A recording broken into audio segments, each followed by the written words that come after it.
এমনকি কোরআনের পাখিকে অনেকে বলছে উনি স্বাভাবিকভাবে মারা গেছে, না, আমি পাশে ছেড়েছিলাম, উনি 1 নম্বরে, আমি 4 নম্বরে।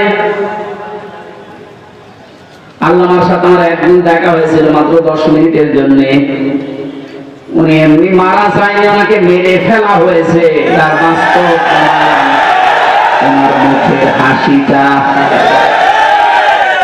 এখন ভিডিও বের হচ্ছে, জেলার আর সুপারের আত্মীয়রা তারা পরিচয় দিয়ে বলছে ওনাকে জোর করে সই করিয়ে বলেছে আপনি সই করুন, আপনাকে মুক্ত করে দেওয়া হবে নির্বাহী আদেশে।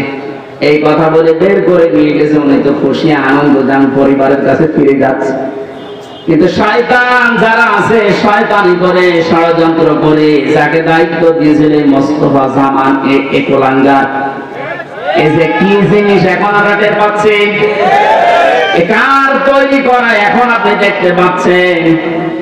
আমার মনে হয় একে যদি আমার মতো এরকম 10 দিন রিমান্ডে রাখেন, ও সব সত্য করে বলে ফেলবে। আমার মুখ দিয়ে রিমান্ডে একটা কথা ওরা বের করতে পারেনি, শেষ পর্যন্ত মন মতো লিখে আমাকে বলছে সই করেন, আপনারা ছেড়ে দেওয়া হবে।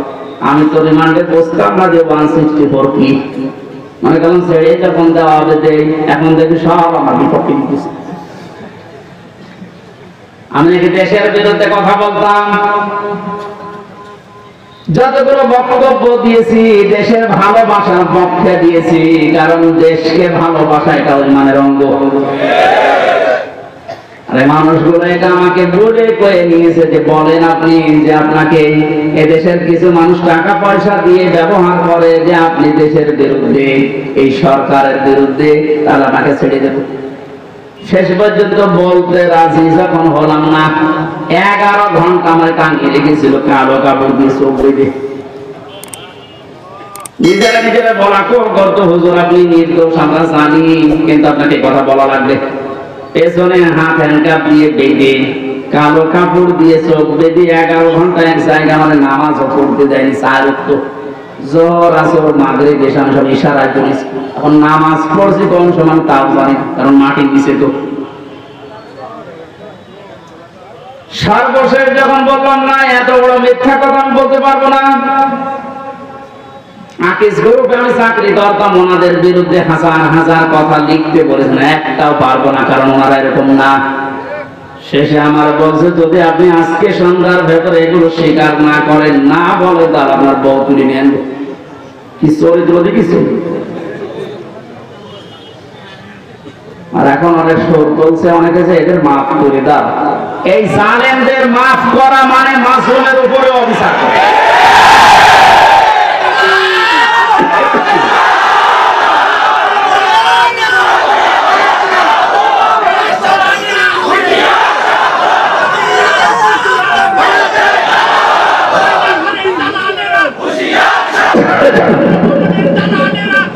আমার ভাইরা, আপনি আমান আজমের জীবন ফিরিয়ে দিতে পারবেন? ব্যারিস্টার আরমানের স্ত্রীর কাছে আপনি কি জবাব দেবেন বলেন? কোথায় পৌঁছিয়েছেন তার জীবনটা? কি ট্যালেন্টেড সন্তান ছিল মীর কাসেম আলীর। আমি জেলখানায় থাকতে এক কারারক্ষী এসে আমার কুতুবউদ্দিন ওর বাড়ি রাজবাড়ি, রাত 12টার পরে যখন ডিউটি হয়েছে এসে বলছে হুজুর একটা গোপন কথা বলি, কাউকে যখন বলেন না এখানে, তাহলে আমার সমস্যা হবে। কি হয়েছে বলে, আমি যেদিন দায়িত্বে ছিলাম মীর কাসেম আলীর, যেদিন ফাঁসি হবে লোকটাকে যেয়ে বললাম স্যার আর সময় নেই, মাত্র 3 ঘন্টা আছে, আপনি প্রস্তুতি নেন। উনি আমার বলছে ভাই কারারক্ষী এখনো তো সময় 3 ঘন্টা আছে, আমি 2 ঘন্টা ঘুমাই, তুমি আমার ডেকে দিও। আল্লাহর কসম আমি আল্লাহকে সামনে নিয়ে বলছি যা যা বলেছে একটাও মিথ্যা কথা না, সবগুলোই এইভাবেই বলেছিল। আমি পাহারা দিতে গিয়ে দেখলাম লোকটা ঘুমিয়ে গেল। 2 ঘন্টা পরে ওনারে ডাকলাম, ঠিক ঘুম থেকে উঠলো, গোসল করে ওযু করে শেষের নামাজটা শেষ করে একটা চা বানিয়ে বসে নেন। বললাম স্যার আমি চা খাবো না। আপনার কিছুক্ষণ পরে বলে জানি আমি আর মাত্র 15 মিনিট আছে। জল্লাদ শাহজাহান এসে গেছে, ডাক দিয়ে নিয়ে যাচ্ছে, বলেন চলেন। উনি আমারে বলছিল, ভাই আমির হামজা আপনাকে আমি বলি, আমিও তো মানুষ, উনিও মানুষ, মাত্র 3 ঘন্টা জ্বরে পর ফাঁসি, তার 2 ঘন্টা ঘুম আসলো কি করে? এই লোকটার সন্তান ব্যারিস্টার আরমান, উনি কিন্তু ওই সময় জানে যে আপনার ছেলে গুম হয়ে আছে, মরে গেছে না বেঁচে আছে তাও জানে না। বাংলাদেশ না, বিশ্বের ভেতরে যদি আমার মনে হয় 100 জন মানুষ থাকে যে মানুষকে কর্মসংস্থান তৈরি করে দেয়, তার ভেতরে মীর কাসেমের একজন। কত কিছু দুনিয়ায় তার ছড়িয়ে আছে, আপনি হিসাব করতে পারবেন কি? হামজার মতো সে, তার স্ত্রী সন্তান কোথায় আছে সে কিচ্ছু জানে না। এই কঠিন মুহূর্তে তার নিজের হাজারো যারা অনুসারী, তার সহকর্মী যারা হাজার হাজার মানুষ পালিয়ে বেড়াচ্ছে, জেলখানায় আছে, আটক আছে, মরে গেছে, এসব কিছু তার কাছে সংবাদ আসতেছে। এমন কঠিন সময় লোকটা 2 ঘন্টা ঘুমিয়েছে। এমনি ঘুম আসবে না, অবশ্যই আমার আল্লাহ তাকে সূরা হামিম সিজদার 30 নম্বর আয়াত ফেরেশতা দিয়ে শুনিয়েছে।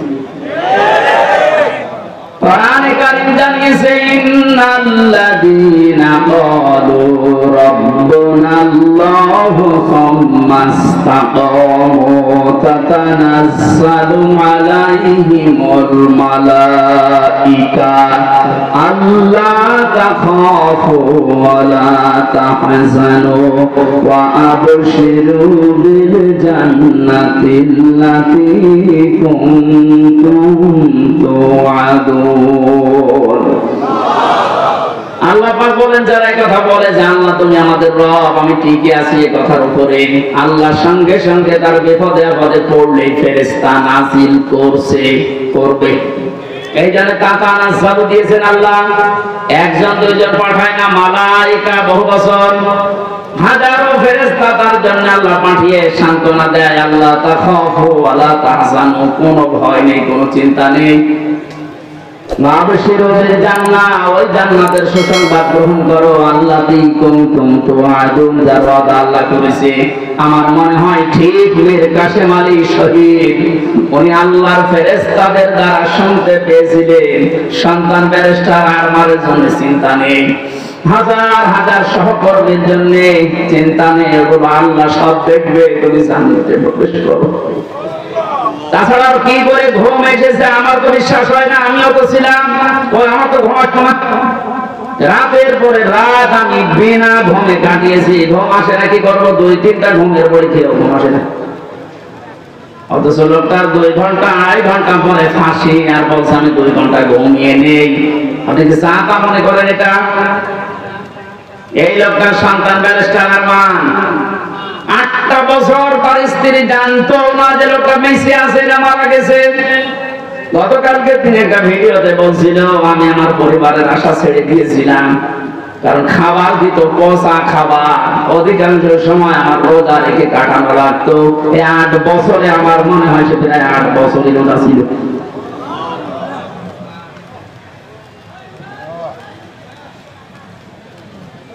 কোথায় পৌঁছিয়েছে তারা এই মানুষগুলো? আর উল্টা পাল্টা এখনো পর্যন্ত অনেক জালেমের দর্শকরা ধারণা করে যাচ্ছে যে কি করেছে যে আমাদের দেশ থেকে তাড়িয়ে দিল। কি করেছেন আপনি টের পাচ্ছেন না?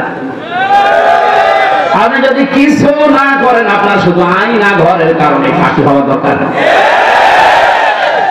মানবতার সাথে যেটা কত বড় মারাত্মক অপরাধ, আপনি টের পাচ্ছেন না? এখনো যারা ছিল তাদেরকে একটু জিজ্ঞাসা করেন। ব্যারিস্টার ব্রিগেডিয়ার আমান আজমি ভাই শেষ পর্যন্ত এই কান্না জড়িত কণ্ঠে বলেছে যে আমি সূর্যের আলো কি 10-12 বছর দেখি নাই। এদিকে 1.5 হাত, ওদিকে 1.5 হাত। আমার যে মাটির নিচে ছিলাম ওখানে তাও এদিকে 3.5 হাত, এদিকে 2.5 হাত ছিল, আর আরো ছোট।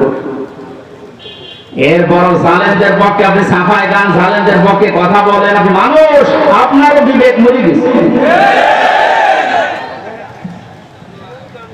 মুসলিম অবস্থা এখনো আছে, এখনো পর্যন্ত অসুস্থ, আমার শরীর এখনো স্বাভাবিক হয়নি, এখনো মুসাফির অবস্থায় আছে। দোয়া করছে আল্লাহ কিয়ামতের আগে কোন জালেম ছাড়া এই দেশে আর ফিরে আসবে না।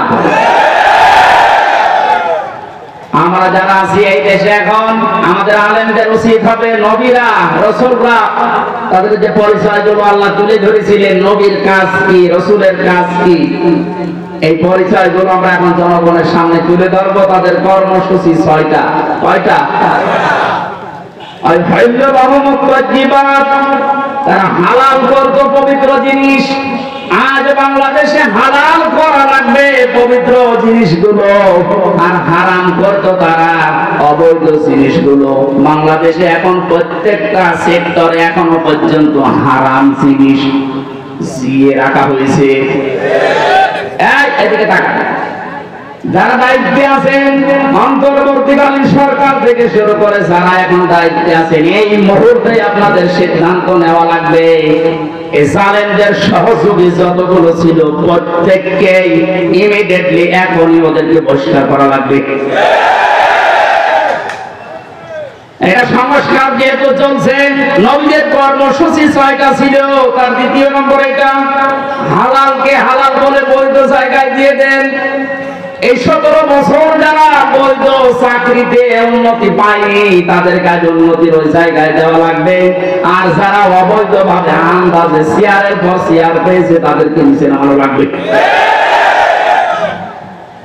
ইসলামী ব্যাংক থেকে শুরু করে বাংলাদেশের যত ব্যাংকিং ব্যবস্থা, বিচার ব্যবস্থা, প্রশাসন, ব্যবসা, প্রত্যেকটি দিক আর বিভাগে যেহেতু সংস্কার আরম্ভ হয়েছে, এই সংস্কার ইমিডিয়েটলি কয়েকদিনের ভেতরে করা লাগবে।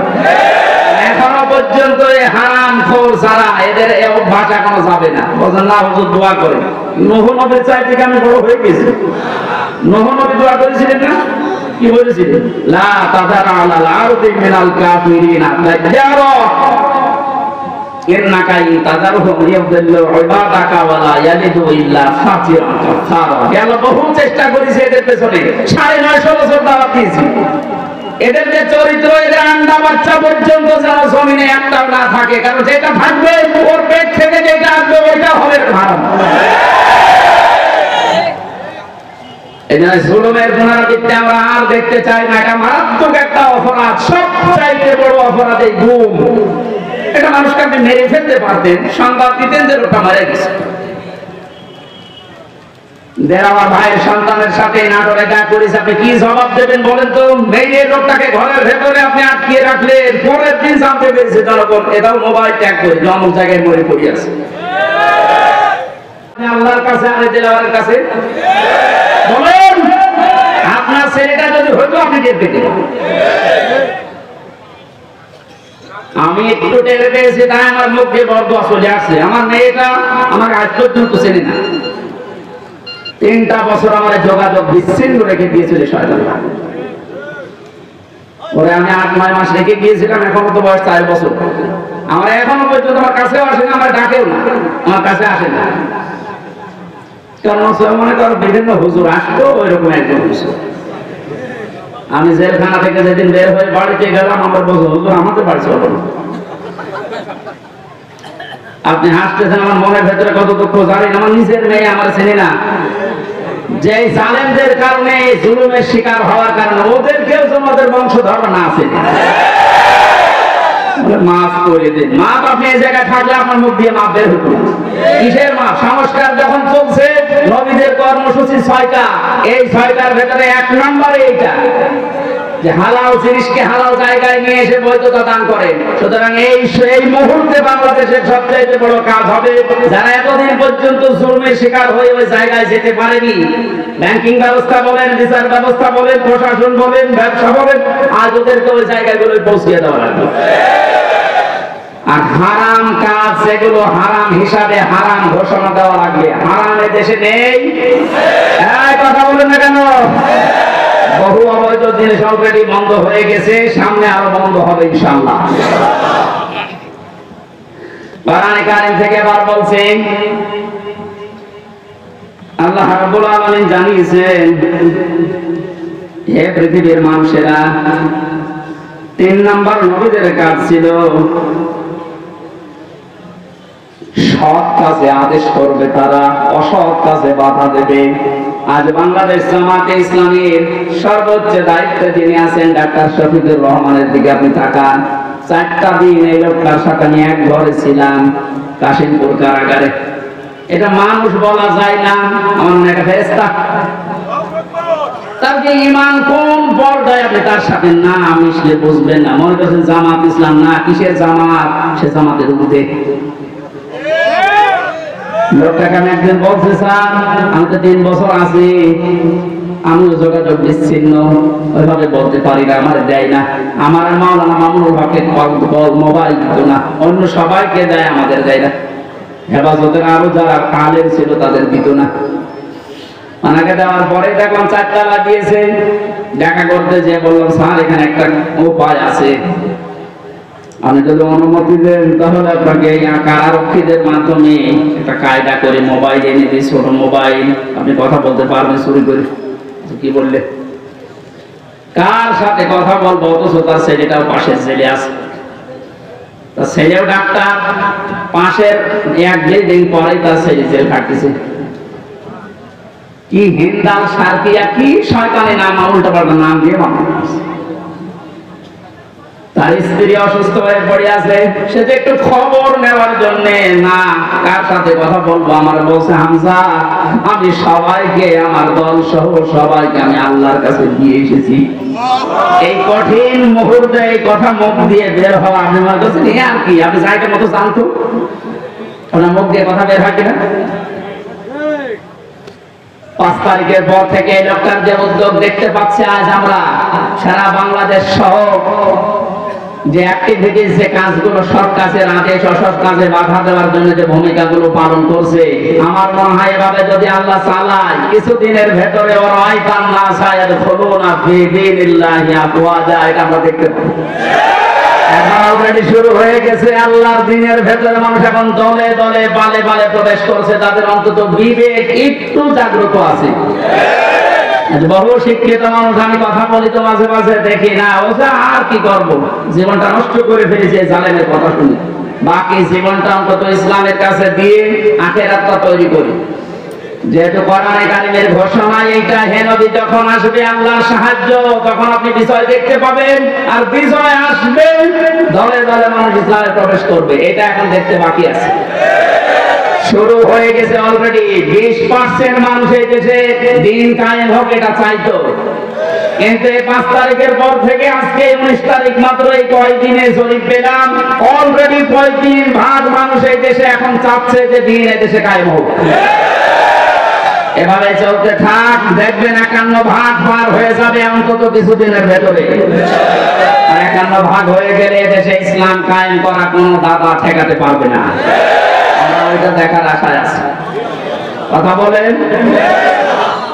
নবীজির কর্মসূচি, আমি এক একটা শব্দের ভেতরে লক্ষ লক্ষ কথা, আমি এত ব্যাখ্যা করতে গেলে গলা বসে যাচ্ছে। মাইকটা আমার মন মতো হয়নি। 2 নম্বর প্রচন্ড গরম, তো ভেতরে ঘেমে ঘাম গায়ে বসে যাচ্ছে, এই জন্য গলা বসে যাচ্ছে। বোঝা নামিয়ে দেবে, এটা নবীদের কর্মসূচির ভেতরে ছিল। বোঝা নামিয়ে দেয়নি আল্লাহ। এরপরে ছিল বন্দিত্ব অপসারণ করা। বন্দিত্ব অপসারণ চলছে আজ। আমার যা বিশ্বাস, এই দেশে যারা স্বাধীনতা চায়, যারা এই দেশে মানুষের মত প্রকাশের স্বাধীনতা একেবারে সব জায়গায় দিতে চায়, যে সবাই সবার মন মতো চলবা, একটা মানুষ যদি এই দেশে জন্মগ্রহণ করে, সেই দেশের বৈধ নাগরিক। জামাত ইসলামে বাংলাদেশের কেন্দ্রীয় আমির যিনি ডাক্তার শফিকুর রহমান ঘোষণা অলরেডি দিয়ে দিয়েছে, এই দেশে আমরা সবাই এক পরিবার। সুতরাং জালেম যারা বাইরে চলে গেছে, জালেমরা যেন কিয়ামতের আগে আর না আসে। বলেন, সবাই যেহেতু আমরা এক পরিবার, একটা পরিবার যেভাবে থাকে আমরা এই দেশে এখন ওইভাবে থাকতে চাই। রাষ্ট্র সংস্কার অলরেডি চলছে। বন্দিত্ব যারা ছিল এখন তাদেরকে মুক্ত করার এই সংস্কারও চলছে। বিনা কারণে যারা বিনা বিচারে আটক অবস্থায় ছিল, আল্লাহ যেন এটা তাড়াতাড়ি খুব দ্রুত করে দেন। বলেন আমিন। নবীদের এখান থেকে আমরা যারা উম্মত, তাদের 4টা কাজ এই মুহূর্ত থেকে শুরু করা লাগবে। 1 নম্বরে আল্লাযিনা আমানু, যারা ঈমান আনার দরকার আমাদের এখন। ঈমান এখন বলেন আমার ঈমান নেই মানে আমি মুসলমানের ঘরের সন্তান, আমার বাবা ঈমান, ইমানদার দাদা ইমানদার, আমিও ইমানদার না। ইমানদারের প্রকাশ হচ্ছে আল্লাহর কোরআনে যে নিয়ম নীতিগুলো আছে ওইগুলো বাস্তব বিশ্বাস করে দেখানো। এটা এখন দেখাতে পারবো না ইনশাআল্লাহ। কোনো কিছু নেই সামনে, যে জালেমদের কাছে 14 বার অনুমতি নেওয়া লাগবে, ওই জালেমরা এখন অনুমতি নিয়ে পা ফেলবে ইনশাআল্লাহ সামনে। গতকালকে গিয়েছিলাম ফরিদপুরে, মাসখানেক আগেও ছিল আমার মাহফিল ওই গ্রামে, অথচ জালেমদের 14 জায়গায় অনুমতি দিয়ে আমার উঠতে দেয়, বলে না ওনারা বাদ দিয়ে। অথচ গতকালকে যাওয়ার পরে সভাপতি আমার বলছে, হুজুর যে জালেমগুলো বাধা দিয়েছিল ওরা এখন বলছে হুজুরকে এবার এগিয়ে দিন। দিন পাল্টে অলরেডি গেছে, এদিন বদল যখন শুরু হয়েছে, সংস্কার চলছে, যেখানে যেখানে জুলুম অত্যাচার, ছাত্র ভাইরা যারা আছে ঐক্যবদ্ধ হয়ে এই জুলুমের অবসান ঘটানোই লাগবে ইনশাআল্লাহ। বহু ব্রিজ এই দেশে আছে যেখানে ফেরেশতারা মহা টোল নিত। আমার কুষ্টিয়ার এই যে মেহেদিরুমি ব্রিজের যে টোল এক শয়তান নাকি আদায় করত, 5 তারিখে স্বাধীন হওয়ার পরে বিকালে ওটা উড়িয়ে দিয়েছে, এখন সবাই খুশি। এরকম বহু জায়গায় অবৈধভাবে যারা টোল তুলত, এই টোল গুলো যেন সব ভেঙে গড়িয়ে মাটির সাথে মিশিয়ে দেওয়া।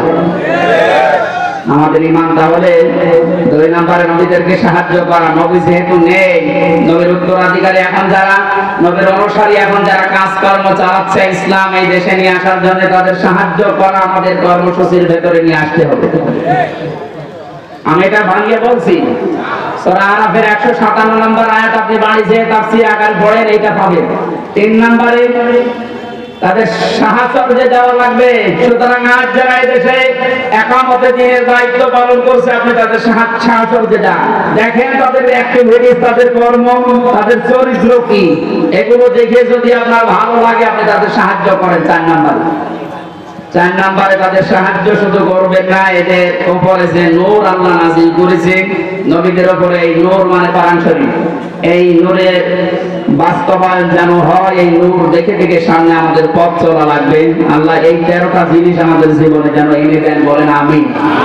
আমি আমার এই ছোট্ট ঈমান থেকে এবং ছোট্ট জীবন থেকে যেটা দেখলাম, বাংলাদেশে যারা একামতে দ্বীনের দায়িত্ব পালন করছে এবং সামনে করবে, আমি গ্যারান্টি দিতে পারি এই মানুষগুলোর ভেতরে যদি 4 আনা দুর্নীতি কোনোদিন পান, তাহলে আপনি সঙ্গে সঙ্গে আস্তাগফিরুল্লাহ বলে মুখ ফিরিয়ে চলে আসবেন। আমার বিশ্বাস, আমি যা পেয়েছি, যা দেখেছি, 4 আনা দুর্নীতি এদের ভেতরে পাবেন না। এদের অনেক নাস্তিক পর্যন্ত আজ বলতে বাধ্য হচ্ছে, এরা যদি 5টা বছর চালাতে পারে এই দেশে শান্তি কাকে বলে আপনি দেখতে পাবেন। আল্লাহ তুমি তোমার কোরআনে কারিমে দেশে কায়েম করে দাও, এটা আমরা দেখতে চাই। আল্লাহুম্মা আমিন। লা ইলাহা ইল্লা আনতা সুবহানাকা ইন্নী কুনতু মিনাজ জালিমিন। ربنا ظلمنا أنفسنا وإن لم تغفر لنا وترحمنا لنكونن من الخاسرين। রব্বুল আলামিন, সারা জীবন অপরাধ করে জীবনটা নষ্ট করে ফেলেছি, হাত উঠে কথা বলবো ভয় করে, লজ্জা করে। যেহেতু তুমি স্বাধীনতা আমাদের এনে দিয়েছো, এই দেশটা তুমি মুক্ত ভাবে কথা বলার পরিবেশ দিয়েছো, আল্লাহ তাআলা তোমার আইন করে দেশে মুক্ত করে দাও। চর্ম চোখে যেন দেখতে পারি তোমার কোরআন এই দেশটা চলছে। আল্লাহ কোরআনের আয়োজনে যারা আঞ্জাম দিলে মানুষগুলোকে কবুল করো। নবীর মতো আমরাও দোয়া করছি, লা তাযরা আলাল আরদি মিনাল কাফিরিনা দাজ্জারা। শহীদ আল্লামা দেলাওয়ার হোসেন সাঈদী সহ যত মানুষ দ্বীনের জন্য, তোমাকে রব বলে টিকে থাকার জন্য ফাঁসির দড়ি গলায় নিয়ে শহীদ হয়ে জীবনটা দিয়ে গেল, আল্লাহ তাদের শাহাদাতের সর্বোচ্চ মাকাম দান করো। যে ছাত্র ভাইরা, ছাত্র